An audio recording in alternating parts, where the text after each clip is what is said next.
হে আল্লাহ, যে বা যারা এই মুহূর্তে ভিডিওটি দেখছে বা ক্লিক করছেন, তাদের সকল মনের আশা পূরণ করে দিন। তাদের যত কষ্ট আছে আপনি দয়া করে দূর করে দিন। আসসালামু আলাইকুম আমার প্রিয় ভাই ও বোনেরা, আজকের ভিডিওটি এমন একটি বিষয় নিয়ে যা আপনার মনের অশান্তকে প্রশান্তি দিবে। আজ কথা বলবো এমন কিছু মানুষকে নিয়ে যাদের বিয়ে আলমে আরবাহ অর্থাৎ রুহের জগতে আগেই হয়েছে। এটি ইসলামী তরিকায় মনে শান্তি ও খুশি দেওয়ার মতো একটি বার্তা। কিছু রুহ বা আত্মা এই দুনিয়ায় আসার অনেক আগেই আলমে আরবাহতে একে অপরে পরিচিত হয়ে যায়।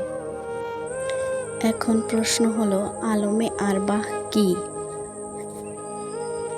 তার আগে একটি কথা বলি, ইয়া আল্লাহ, যারা দীর্ঘদিন তোমার কাছে কিছু পাবার আশা নিয়ে আছে, তুমি তাদের সেই দীর্ঘদিনের মনের আশা পূরণ করে দাও। এখন বলি, আলমে আরবাহ কি? আলমে আরবাহ হলো সেই জায়গা যেখানে সকল রূহ নিজের শরীরে আসার আগে উপস্থিত থাকে।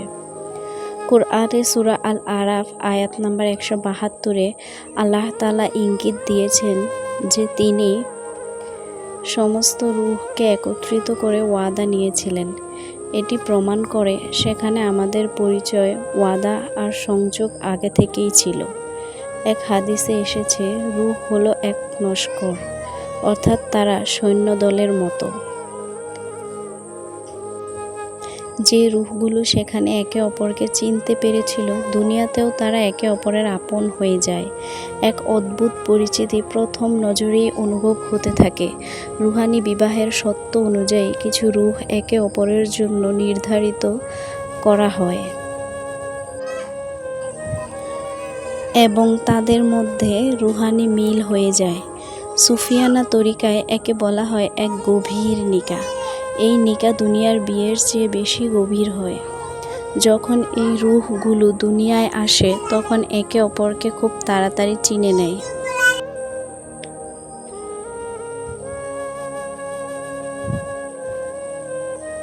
প্রথম পরিচয়ে এমনকি চুপচাপ থাকলেও তাদের মধ্যে অনেক কথা হয়ে যায়, কিন্তু এই দুনিয়ার বাস্তবতায় কখনো পরিস্থিতি বা সমস্যার কারণে তারা আলাদা হয়ে যায়।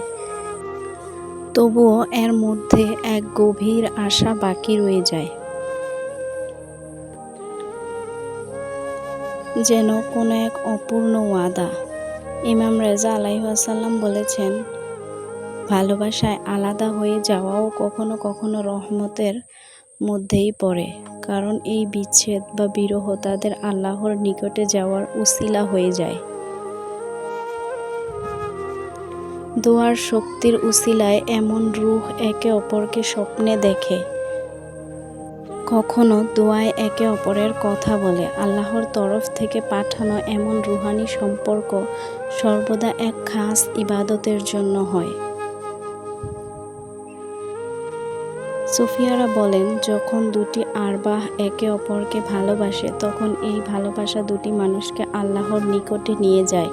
যদিও রুহানি মিলন এই দুনিয়ায় না হয়, তবে মৃত্যুর পর কিংবা কিয়ামতের দিন তারা একে অপরকে পেয়ে যায়, কারণ আল্লাহ তাদের সত্যতা ও ভালোবাসার কারণে তাদের পুনরায় জুড়ে দেন।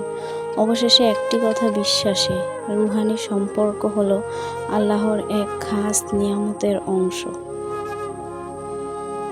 আপনিও কি জীবনে এমন রুহানি টান বা অনুভূতি অনুভব করেছেন? কমেন্টে অবশ্যই জানাবেন। ভিডিওটি ভালো লাগলে লাইক ও শেয়ার করবেন এবং আমার চ্যানেলটি সাবস্ক্রাইব করে পাশের বেল আইকনটি অন করে রাখবেন, যাতে আমার সুন্দর ভিডিওগুলো সঙ্গে সঙ্গে দেখতে পারেন। যারা আমার চ্যানেলটা সাবস্ক্রাইব করেছেন তাদেরকে অসংখ্য ধন্যবাদ। ভালো থাকবেন। আসসালামু আলাইকুম।